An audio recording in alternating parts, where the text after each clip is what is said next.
Olá, amigos! Estamos aqui retomando a nossa live.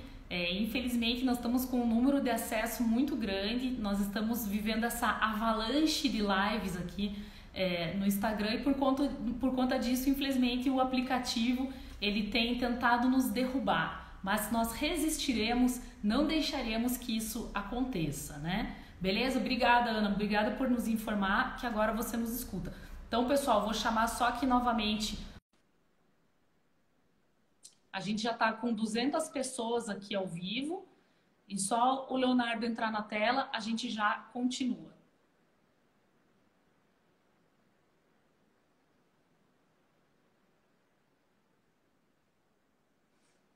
Pessoal, enquanto o doutor Leonardo vai se conectando aqui conosco, só fazer uma explicação assim que eu reputo que seja bem importante em relação aqui à portaria especiais. O artigo 7º dessa portaria, ele fala o seguinte: excepcionalmente, as partes ou seus representantes poderão indicar através de formulário o interesse em participar de sessão de conciliação virtual, tá? E aí, o artigo 7º, ele vai listar tudo que a parte ou o seu advogado, né? Porque estamos aqui falando especificamente do cenário do juizado, né? Ele vai preencher, e o curioso aqui é que esse formulário ele estará lá no site do TJ Paraná. A portaria, inclusive, ela indica até o link que o advogado deve clicar e que ele deve, então, preencher. Lembrando sempre que essa é uma participação voluntária, tá? Não existe qualquer tipo de sanção para aqueles que recebam o telefonema, recebam o WhatsApp, recebam o convite para participar das audiências virtuais e por alguma questão específica não desejem participar. Essa foi, inclusive, uma pergunta que foi feita aqui na nossa live por meio dos comentários, tá? Então, só aproveitando para fazer esse esclarecimento. Eu achei interessante porque tem um artigo de lei aqui que deixa isso muito claro, tá? Que não existirá, assim, qualquer tipo de sanção. Estou falando do artigo 4º que diz assim: a realização das atividades de conciliação virtual não é obrigatória aos conciliadores, facultando-se aos interessados a possibilidade de sua realização, certo? Então, é curioso, porque essa é uma iniciativa do TJ Paraná que ela realmente respeita, né, essa questão da autonomia privada. Por que ela respeita? Porque a adesão do próprio conciliador é voluntária, do próprio magistrado é voluntária e das próprias partes, né, e seus procuradores. Aí, agora conseguimos voltar aqui com o doutor Leonardo. Eu já tomei a liberdade aqui, doutor, de antecipar aqui um pouco a nossa explicação. Já finalizei a explicação em relação aqui à questão dos juizados especiais e eu acho que podemos prosseguir para a nossa pauta específica, que talvez até seja um pouco mais acalorada em relação aqui à portaria 3742, que diz respeito ao funcionamento dessas sessões no Sejusc. Só uma pergunta que surgiu aqui, ó, da Ana. Precisa preencher o formulário peticionar, caso tenha interesse? Só peticionar o interesse não basta? Doutor Leonardo. Só peticionar basta. O formulário é para aquela parte que não tem o patrono. O patrono, no juizado especial, é muito comum da parte não ter, e no Sejusc pré-processual também é muito comum de algumas partes não terem advogado constituído. Então, a ideia do formulário é para quem não tenha advogado. O advogado pode fazer o peticionamento, claro, é o direito constituído dele. E a gente até na portaria do Sejusc previu o andamento quando o advogado faz a solicitação para garantir algumas seguranças para o próprio trabalho do advogado. Achei interessante, né, aqui, ó, que a doutora Marley fez um comentário bem engraçado, até diria pertinente, né? Vejo que essas questões de qualidade da transmissão é o maior desafio nessas audiências virtuais. Cada um está num ponto da cidade, quase sempre tem oscilação no sinal, o que dificulta e prejudica. De verdade, né? Isso que a doutora Marley colocou é um fato, a gente tem que acolher, é uma realidade, né? Existe essa dificuldade. Há pouco aqui, quando reiniciamos a nossa live, Ainda brincamos, né, que por conta do período da quarentena nunca foi tão utilizado programas como o Zoom, programas como o Hangout, programas como o Instagram, e por conta disso é evidente que eles estão derrubando as conexões, estão sendo rebeldes aí, porque está havendo uma sobrecarga. Mas é Sim. importante deixar claro para a doutora que nós temos sim ferramentas que podem, em alguma medida, mitigar esse tipo de dificuldade. Por quê? Porque essa interação ela não precisa ser ao vivo. Né? Se a gente for lembrar aqui o caso do Fórum de Conciliação Virtual, que estará lá no Projude, pelo que o doutor Leonardo nos informou, as partes, seus procuradores, elas têm um lapso temporal de dias, né? Em que justamente elas vão poder ficar conversando e não precisam estar conversando em tempo real, podem ficar trocando proposta contra proposta e tudo isso fica muito bem reduzido a termo. Então, Antes da gente passar para o próximo tema, até, doutora, até reforçando isso, digamos que as partes optem por fazer um grupo no WhatsApp ou no Telegram. Elas podem fazer isso, porque o conciliador vai fazer parte desse grupo junto com os advogados e as partes para conversar ali, e pode ser por texto. E eles podem acordar que aquilo não vai ser resolvido naquela hora que foi agendada. Eles podem dizer entre eles ali, então vamos dar um tempo, a gente volta a conversar daqui um dia, porque eu preciso fazer um levantamento para ver se eu posso fazer esse acordo ou não. Então, essa flexibilidade também existe. E é tudo negociado com o conciliador. O conciliador está ali para ajudar a parte a resolver o problema, as partes a resolverem aquela situação de forma facilitada, para que não precise de um terceiro, com uma decisão imparcial, tomar essa decisão por eles. E enquanto, um pouco antes de cair, algumas pessoas falaram sobre quais ferramentas utilizar, o que ia utilizar se não fosse o fórum de conciliação virtual. Até a senhora comentou do Zoom, do WhatsApp, do Skype, do Hangout. Ferramentas de mercado, aquelas que sejam simples. Não adianta a gente inventar ferramentas complexas. Então, não adianta uma parte ficar batendo pé, eu quero que seja o Zoom, e a outra não saber utilizar o Zoom. Então, vamos pensar em ser flexíveis e criar soluções que sejam práticas para todos. E uma outra parte perguntou ali se no chat do Fórum de Conciliação Virtual a parte tem que estar presente. Não, a parte não tem que estar presente.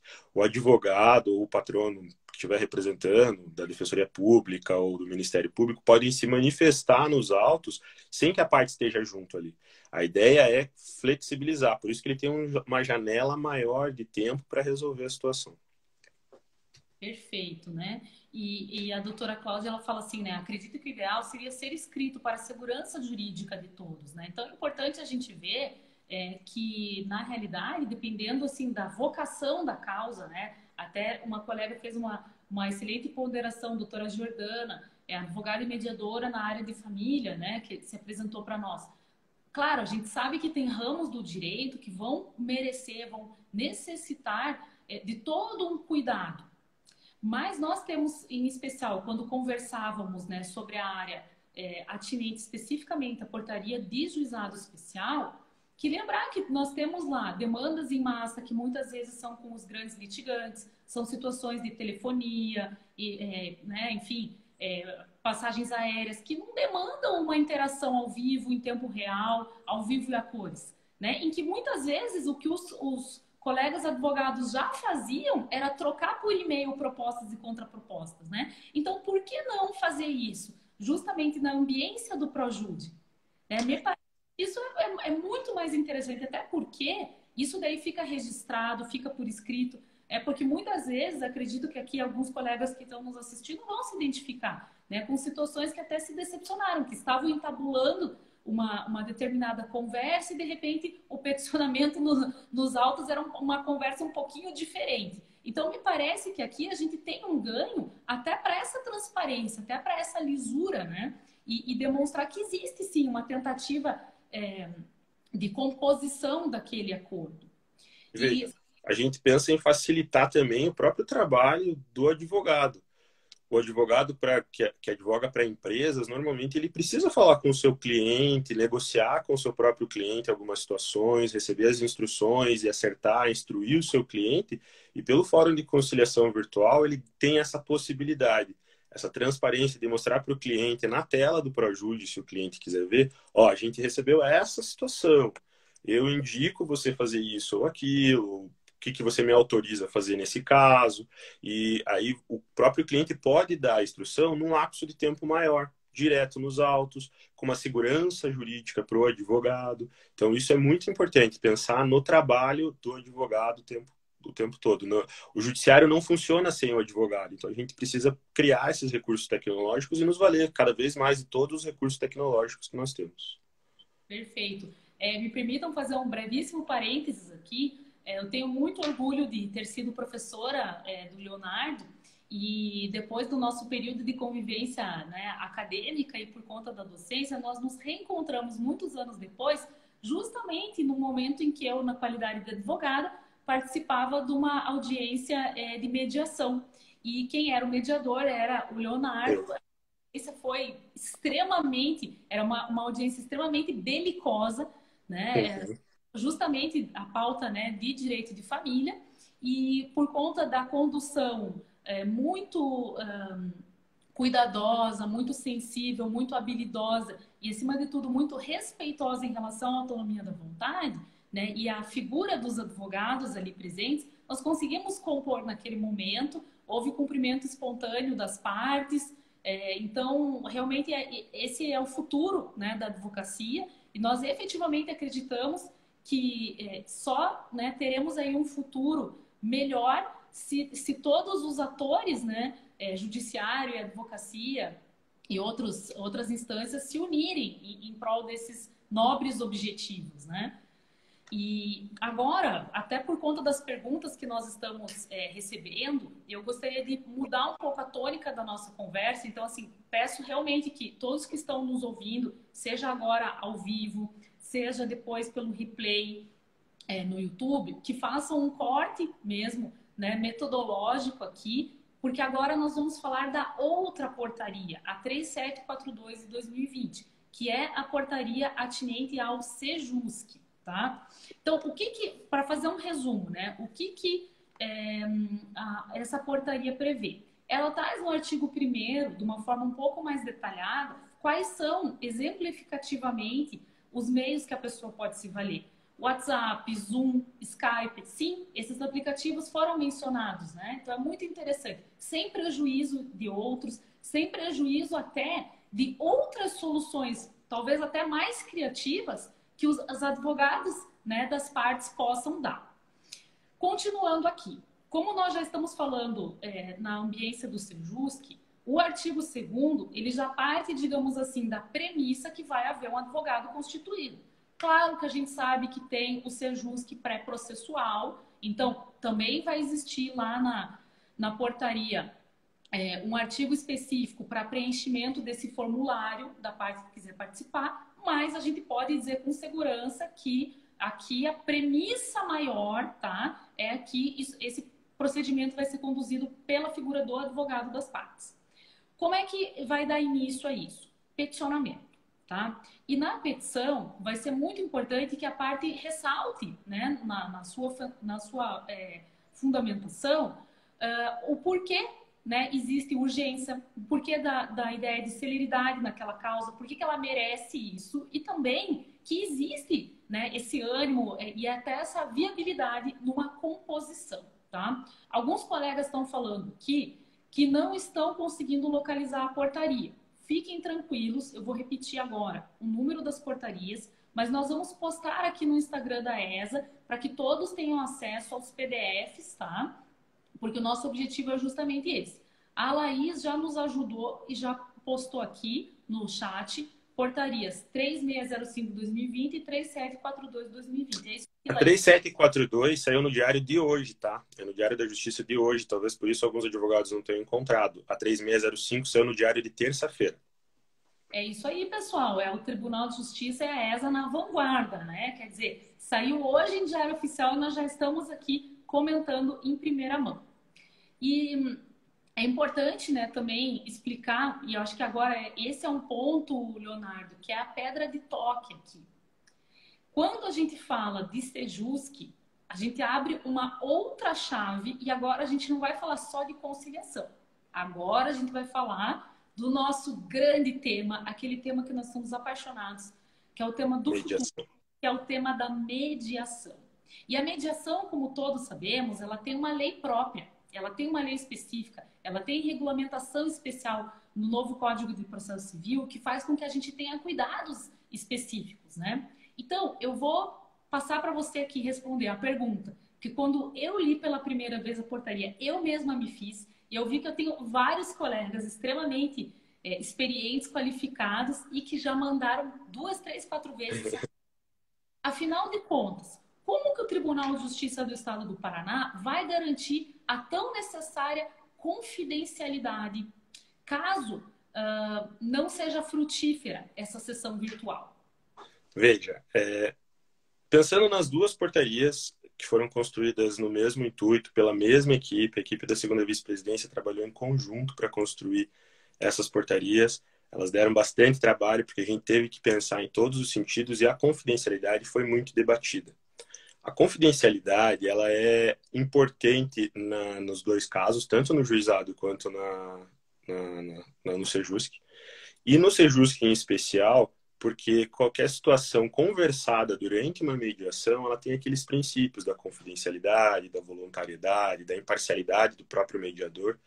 E a confidencialidade, ela vai ser garantida pelo seguinte pressuposto: só vão ser juntados aos autos especificamente aqueles dados ou aquelas informações que venham a convalidar o acordo tabulado pelas partes e pelos seus advogados. Então, a gente não vai juntar ali a conversa do João e da Maria, dizendo que o João não pagava pensão, ou não vai juntar ali a conversa da vizinha reclamando do barulho do som do filho da outra vizinha. A gente não vai colocar esse detalhe, a gente só vai colocar uma informação que comprove data e horário daquela conversa, a informação dizendo que as partes aceitaram. Então, a sequência de atos, eu vou até pegar o artigo aqui para ficar mais fácil. A sequência de atos que o conciliador falou, o artigo 5º lá, ó, o conciliador vai poder fazer o contato com a parte, vai dizer para ela que existe a possibilidade e convidar ela por telefone, por WhatsApp ou por outro meio de comunicação que a parte tenha. Se a parte requerente concordar, ele vai fazer o mesmo contato com a parte requerida. A parte requerida aceitou, feito o convite, o conciliador o mediador tem a obrigação de registrar, certificar o horário e a data que foram concordados e mostrar de alguma forma que aquelas partes concordaram em fazer. Se ele não fizer isso antes da audiência, no começo da audiência, após a declaração de abertura, ele vai perguntar: os senhores estão fazendo esse ato de maneira voluntariosa e aceitam participar dele de maneira virtual, sem prejuízo dos seus direitos, mesmo nesse período de suspensão? Sim. Até da declaração de abertura até essa declaração de voluntariedade das partes tem que constar no Projude. Dali para frente, a negociação, ela não precisa constar. Se as partes não quiserem, ela não vai constar, se elas acharem que não deve constar, por conta do princípio da confidencialidade. E isso todos os advogados e juízes sabem que é um princípio muito importante na mediação. Finalizado toda a composição, sendo ela frutífera ou não, aí ao final as partes vão poder dizer que concordam ou não concordam com aquele termo que o mediador vai apresentar, os advogados também, e aí vai ser juntado o de acordo das partes. Por quê? O de acordo é importante, porque eu preciso ter uma forma de garantir que as partes participaram daquele ato, tiveram ciência do termo, do que está escrito no termo, que elas concordam com aquilo, para ter uma garantia jurídica daquele ato. Se, porventura, alguém juntar em algum momento algum ato que não seja pertinente ou autorizado pelos advogados, aquele ato vai ser invalidado pelo juiz, porque a própria legislação referente à mediação, ela exige a confidencialidade. Já aconteceu antes dos processos de mediação virtual, e a gente tem conhecimento disso, de algumas partes juntarem que durante a mediação foi dito tal coisa. Durante os juízes têm essa sensibilidade de invalidar aquilo baseados no princípio da confidencialidade, na lei da mediação e na resolução 125 do CNJ. Então, os advogados, os doutores, podem ficar tranquilos com relação a isso, que nenhum ato vai ferir essa confidencialidade. Então, a gente vai ter essa sensibilidade até de trabalhar com as nossas equipes para que isso seja garantido. Importante, né, Leonardo, você falar desse que para mim realmente é um assunto mais agudo, porque a gente está recebendo até aqui no nosso chat algumas comunicações de colegas que estão realmente com razão preocupados, que querem ser muito cautelosos, e eu destaco aqui, por exemplo, a fala da doutora Jerusa, que fala assim: mas qualquer pessoa poderá estar gravando ou filmando, acho que não haverá garantia. Então, nesse sentido, eu até faço uma provocação aqui ao vivo. Puxa, mas e se a audiência de mediação ela for presencial? Por acaso, isso, né, com a devida vênia, para quem quer transigir a regra, para quem quer descumprir a legislação, isso já não poderia ser feito antes? Lamentavelmente, né, Leonardo, até me permita dizer que nós temos precedentes. A própria OAB Temos. foi instada a se manifestar e o fez da forma mais acertada possível, deixando muito claro para a advocacia paranaense que esta prática de gravar as audiências de mediação não pode ser feita e não pode ser juntada aos autos. Mas eu uso esse exemplo, até um exemplo ruim, né, para dizer que, lamentavelmente, né, alguns colegas já até às vezes por desconhecimento, por falta de estudo dessa questão, enfim, não sabemos, né, mas já haviam colocado nos autos de forma absolutamente inadequada, conteúdo sigiloso, né, da audiência de mediação. Então,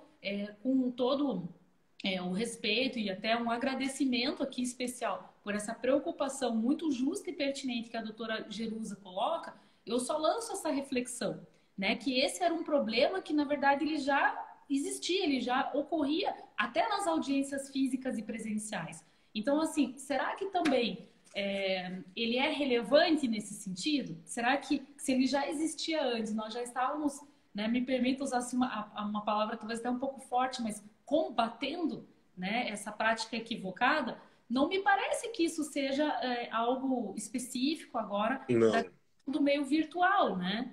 Até a gente fez a portaria, a equipe que fez pensando sempre na boa-fé das partes participantes. A gente não vai pensar no caso negativo, porque ele já acontecia antes e já aconteceu. Nós temos os históricos, como a senhora mesmo falou, foram levados ao comitê de ética da ordem em alguns casos.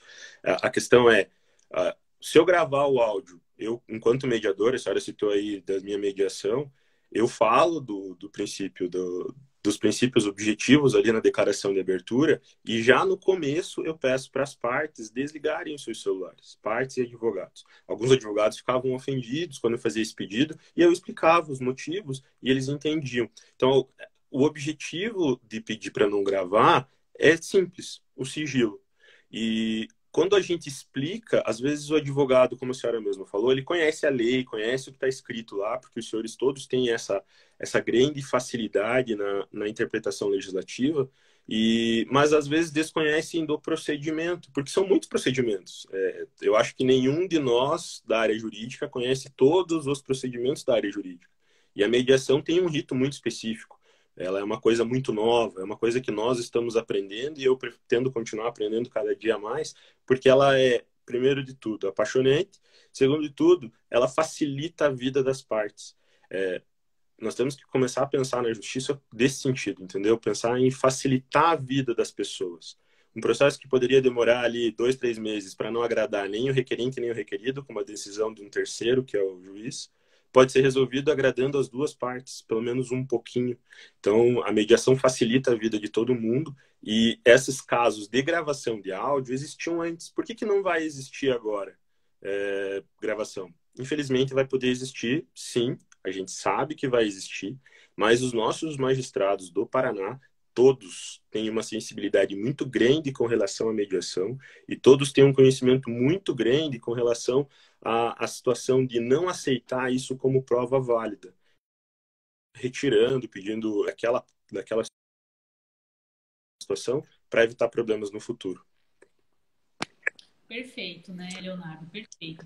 E, lógico, a gente agradece muito essas problematizações, porque, de fato, é a partir delas, é a partir dessa postura crítica e combativa que personifica, né, talvez, o melhor do advogado, é que a gente consegue avançar. E, acima de tudo, o que a gente percebe é que quando a gente, né, tem essa postura e faz as melhores perguntas, Isso faz com que nós possamos já agir de uma forma preventiva e colaborativa, né? Então, eu gostei muito aqui, por exemplo, da fala também da doutora Karen Venazzi, né? Grande professora aqui. O Minha grande amiga, doutora Karen.